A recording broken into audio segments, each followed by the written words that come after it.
Members of the Rotary Club got an inside look on the upcoming concert series coming to the Vic Juba Theatre parking lot. The theatre has a lot of their previous events on hold due to the COVID pandemic, but they will be offering outdoor concerts starting on the 24th. 13 total shows will be put on where residents can be outdoors and enjoy a concert experience safely for the first time in over a year. Everybody's excited to host live events because we have been doing virtual events with no audience. And it's not the same for the artist to perform for an audience that they can't see. So everybody's really excited for the opportunity to perform in front of people and their fans again. The concerts will begin tomorrow at 1:30. Tickets are pay at what you can pricing. If you want to purchase tickets, call the Vic Juba box office or go to the Vic Juba's website. It's time now for this week's Retrospect. Here's Blake Nath.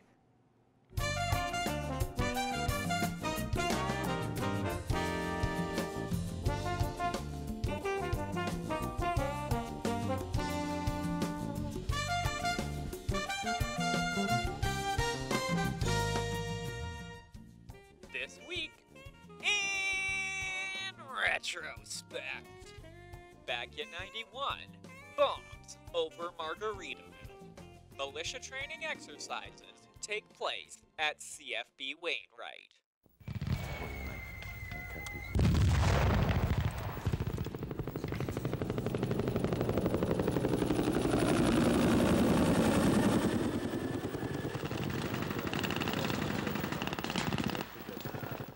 More than 3,000 reservists have descended on Camp Wainwright from the Pacific and Prairie militia areas. They come from all walks of life, and this week is the high point of their summer training. The day started with an assault on the town of Margaritaville, a simulated village used for house-to-house combat. And while the bullets may not be real, the tension is. What's happening, troops? In this case, the assaulting troops are from Edmonton and Calgary, and the defenders from Victoria. And the casualties of this war game walk away alive. It's tougher than you think out there. Not all the exercises, however, involve killing the enemy. Okay, just cover, I can do it from here. Well, we've developed it as an area where an infantry section has come in, and they've divided into 3 groups of 3, and they've come under various incidents. This particular stand is a machine gun stand where they've been hit by machine gun fire. There's 3 judges per stand, and they have a scoring sheet, and they're looking for specific points of medical care, of military discipline, military reaction. So they're being judged on both medical care and on the military situation. And in '96, a taste of the prairies. Saskatchewan's first winery officially opens in Battleford. Well, good morning. Welcome to Cpca Winery. Diane perfects her wine recipe and her husband Walter acts as official taste tester. They use wild prairie fruits to make Saskatchewan's first wine. Cpca Winery opened 3 weeks ago with shelves of their trademark wine Battle River Red, made from wild-backed cherries or choke cherries. This is about a 15-year hobby that turned big. It just got out of control. This is our press, eh? It takes the berries and squeezes the juice out of them, eh? You can toss in about 700 to 800 pounds of fruit, and it just comes running out the spout. The juice and ingredients are then placed in huge tanks to ferment and sit. Each tank holds around 1,200 bottles. After about 6 months, the wine is put through a filtering system and is ready for bottling. The Midwest couple are also making wine out of strawberries, raspberries, and crabapples, and are now concentrating on buying fruit. They are still looking to purchase 12,000 pounds of choke cherries. They try to use only local fruit. But this year there was some concern over reports that the choke cherry crop is down. They hope they will have enough to meet the demand. However, the operation they built from scratch is now going to be putting wine on Saskatchewan store shelves. Almost 250 cases are on their way to the Liquor Commission and will probably be in stores within 2 weeks. And that's all for this week in Retrospect. Retrospect this week is brought to you by Webb's Ford. Worth your while to drive the extra mile. Webb's Ford in Vermilion. We'll have more primetime local news after the break.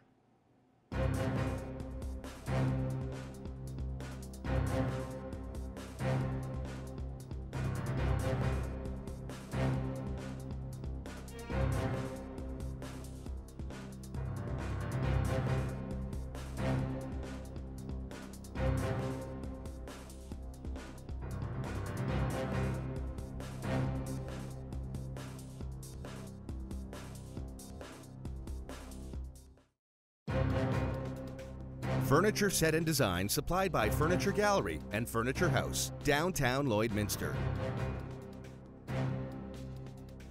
Welcome back. Lloydfest celebrates and showcases the cultures of the border city with a yearly festival that this year featured a movie. Our Jasmine King spoke with the founder for a recap of this year's event. I'm joined here now with Susan Cambridge, and she's the founder of Lloydfest. Now, Susan, how did the 2021 event go this year? So the good thing is, Jasmine, like I said, everything that we wanted to put forward, did happen. We had a nice, tight programming schedule. We had the movie, the vendors came out, tasty food, the in-person performers came out, and they were awesome. All right. The home crowd was not the best that we expected, but let's get it. There are a number of reasons for that. Number one, I think from the time July 11th came, everybody who could have flew the Cube did exactly that. I think people just bolted out of Lloydminster, and we were not singular in that. Number two, everyone who wanted to have a little event was struggling to do that all at the same time.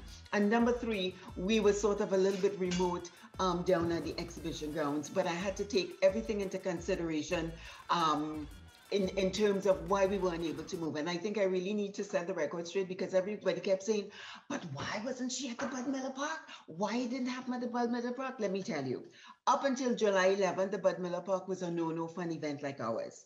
And we knew that.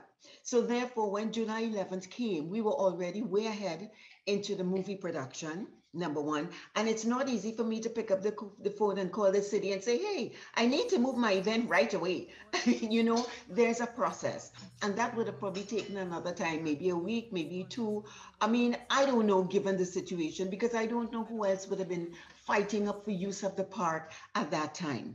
So I would say to everybody, it was not as easy as to move it. So please, we had it at the exhibition grounds. The exhibition grounds had an event the week before that. They are having Chuck Wagon now. So if you really wanted to come on down, it was not a hindrance for you, right? But having said that, absolutely, those who came had a wonderful time. We did give away the culture bags and everything. We had beautiful weather, all right? We have a lot of great pictures to show, all right? And we uploaded the movie on our YouTube channel. We sent out the link and it's all there. So let me give you a chance to ask another question. And speaking of the movie, how was the reaction from it, and how was it putting it together? Well, putting it together was amazing. I had a lot of help from a guy named Del from the ABC Club, the Air Force Bangor Club. His name is Del. And he took his time. He's from Coal Lake. He took his time with that production. It was absolutely marvelous. I mean, if you could sit down and look at 2 3/4 hours of entertainment, information, different recipes. We had over 15 countries inside of there. It was back-to-back movie, information, how the story all started. It's all there. I think that production will go down in history, because I have yet to see someone do that. The next thing that I want to point out, Jasmine, is that Lloyd is a very migratory town, and I'll keep it at Lloydminster. I know globally things affected people differently, right? And you would hear across the board, oh, we need to make Lloydminster a very welcoming town. Oh, our rich, diverse heritage. Oh, but I think Lloydfest is really the only event that targets an international audience. We deliberately target an international audience. When we uploaded some of our performances and so on, I got messages from Trinidad, from Toronto, people in the Caribbean, different parts of the world. I got a call from someone in Toronto who asked me, where's Lloyd? I'm like, you gotta be kidding me, right? And these are people living there. Right? Lloydminster, where is that? So I'm saying, if we could see the bigger picture on what we are actually doing, could you very well imagine when Lloydfest becomes really, really big, people will be looking for us. Then they will say, you know what? Maybe that's somewhere that I want to live. Maybe that's somewhere that I want to visit, because of it being so filled with diversity that's visible to the eye, not just hearing about it, but actually seeing it. And I think that's something that I really, really want to emphasize, that we are working towards opening the doors for people to actually be able to recognize and see Lloydminster for what it is. I know it might be a bit early to talk about next year's event, but how big are you hoping Lloydfest 2022 gets? Absolutely, I'm looking towards next year being a big event. But here's the thing, Jasmine, every time you do an event, you want to add something that's different or create it differently. Because, I mean, we can put on the same event over and over and over, right? I mean, we started one way, COVID with something else and this. So I want to make a deliberate attempt to see more creativity into Lloyd Fest 2022, more creativity. And what that means, I would like to get more of the community involved, not necessarily those who are immigrants, right? But the rest of the community. How can their creative involvement be part of Lloyd Fest? And I will put a pin on that right there. Thank you so much for your time today. Thank you so much, Jasmine. Enjoy the rest of it. I spoke with Fur Babies Forever Homes about their adoption event tomorrow and what residents can expect. I am joined here today with Lonnie Boothman, the president for Fur Babies Forever Homes. Thank you so much for joining us today. Now, you were posting about an adoption event coming up soon here. When will this event be? We're going to be bringing some of our puppies over to the Fourth Meridian Brewing Company, and one of our adult mamas. She's not quite ready to be adopted yet, but we can get her exposed and people can see her. She's an amazing dog. This is actually our first adoption event since COVID, so this is very exciting. We are so happy that the Fourth Meridian Brewing Company agreed to let us go into their area and do this event for us. So yeah, hoping to see a bunch of people there. For residents who may be unaware and haven't been to previous adoption events, what's all involved in this? There's some of our volunteers will be there. They get to come and up and hold cuddle some of the puppies that are there and that type of thing. If they do want to adopt, they will have an adoption application they will need to fill out. We can do the meet and greet right there. We can do the whole adoption right there. So they can take a puppy home tomorrow night if they like. You were saying Fur Babies Forever Homes was unable to hold this adoption event just due to COVID-19. How many times a year did you have this in previous years, or was it just an annual event? No, we used to do these actually monthly. And we do them at the different stores. And but since COVID happened, they've been all, of course, closed down for all that type of thing. So we are still trying to get back into the monthly pet stores where we can have adoption events, usually one in Lloyd and one in Wainwright. But they're not quite ready yet. So, but Fourth Meridian is, so we're going to go there this time. Now, how many years has Fur Babies Forever Homes been holding these adoption events? Well, we started, Fur Babies started December 27th of 2012. We didn't really get going, until I would say about 2014. And then we started having events and we'd go to different stores. And it was probably about 3 years before COVID started that we started doing it more on a monthly basis. So we were quite often out in Wainwright, or we were at Pet Planet in Lloyd. Quite often that's where we would end up, with or without the SPCA. Sometimes the SPCA was joining us there. And so, yeah, they've been doing really well as well. Throughout COVID, we've been doing really well with adoption events. It's just nice now to do it in person and have everything in person again, instead of all online. Not everybody has access to online. So hoping to see some of these people that really wanted to get out to see the puppies, but couldn't do this online thing, that we're trying to help those guys out. What would you say that residents should be prepared for or bring in case just that are attending this adoption event for this year? Well, what we normally like is if they do have another animal that we want their other, not so much a cat, but a dog. We'd like them to bring their other dog just so we can make sure that this is it'll be a fit. People want a puppy so bad or whatever, but then if they have an older dog, the older dog isn't as accepting as they are. So sometimes we advise they may have to wait until their old dog has gone, and I hate to say died, but that's what it is. So yeah, it's about the puppy with us. We have to make sure that we're finding the proper place for that puppy.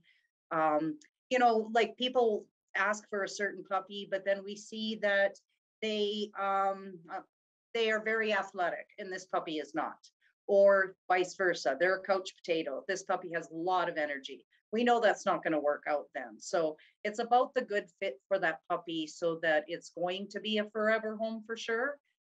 And is there anything else you'd like to add for people to know about concerning this adoption event coming up? Just come on out, even if you don't want to adopt. Come on out to meet us. We love to meet people. We can give you the information we have. We can sit and have a drink with you. Things that's at the Meridian Brewing. So yeah, just come out and say hi, and we'd love to meet you. And we always have lots to say about our fur babies. So yeah, come on out and meet us. Perfect. Well, once again, thanks so much for joining us today, Lonnie. Yes, not a problem. Thank you so much for the invite. That's all for news. Sports is next, but first is a look at your closing market.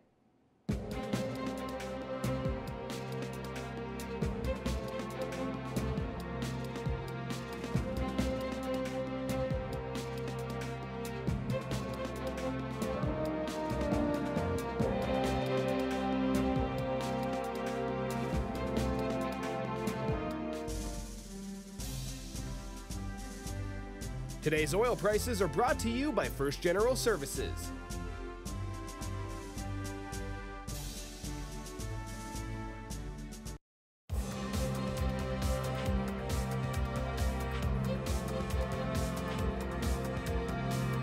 Starting last Wednesday, the final 4 days of chuck wagon racing decided who would dash for the Canadian Championship.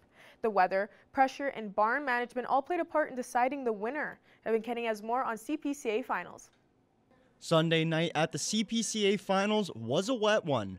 Out of the 36 racing days on the 2021 CPCA Tour, only 2, including Sunday, saw rain. There goes the Sabre Communications horn, and the Canadian Dash is underway. The Dash for Cash featured Todd Baptiste, Jamie Labacane, Ryan Baptiste, and Logan Gorst. The rain played a factor, but penalties were an even bigger variable. While Jamie Labacane ran the lap in 1:23 and 37, his 1-second false start penalty gave Logan Gorst the win. Gorst ran a penalty-free 1:23 and 74. I feel bad for Jamie again. He took that 1-second false start, but that's why we race the race. Is anything can happen, and that's what makes it exciting. I didn't know how 2 of those newer horses were going to react in the mud, but obviously they powered through and did a good job. The association said hello to 7 newcomers this year, but is saying goodbye to 3 veterans. Make sure to cheer him on, Lloydminster, your hometown cowboy, on his final trip down the truck zone home stretch drive. It's BJ Carey, Northwell Rental. BJ Carey, Barry Hodgson, and Gord McCallum ran their final race in the CPCA. This season, Carey finished 6th, Hodgson finished in 11th, and McCallum finished 23rd. The winner of the heat and the winner of the 2021 Canadian Chuck Wagon Championship with a time of 1:23 and 74 from Meadow Lake, Saskatchewan, Logan Gorst. This was Gorst's first season back in the CPCA after 8 years in the WPCA. His returning season saw him not only win the Canadian Championship, but also the North American Championship. It feels pretty good. You know, like I said, you got to be lucky too, and I got lucky. It's my time. I lost this race by 2100s the last time I was here, so it feels good to, you know, get another crack at it and win it. Evan Kenny, Primetime Local Sports. The amount of cattle sold in Saskatchewan has increased compared to this time last year. Our agriculture reporter Jillian Code has the details. Cattle sales in the province of Saskatchewan have increased 29% year over year, but this year's drought and feed shortage isn't the only reason. Numbers from 2020 are lower as COVID-19 temporarily closed some slaughter plants while others ran with reduced capacity. So we are seeing more this year because of what happened in 2020. And, you know, let's be honest, it's there's some dry conditions out there, right? And so, yes, during these years, we're going to see less herd retention and higher culling percentages. This year's drought has pushed many farmers to their limits, with more and more farmers considering culling their herds. This decision can have an impact on the cattle market. If we do sell off animals, you know, that means there's going to be less calves to have next year, and so supply will go down, which, you know, if you go back to your economics 101, less supply means a higher price, right? So, you know, that could provide some, as our beef herd declines, and in the States, their beef herd is declining as well. So that hopefully will provide some support for our prices in the new year. It's not something that producers want to make. I know it's a tough decision.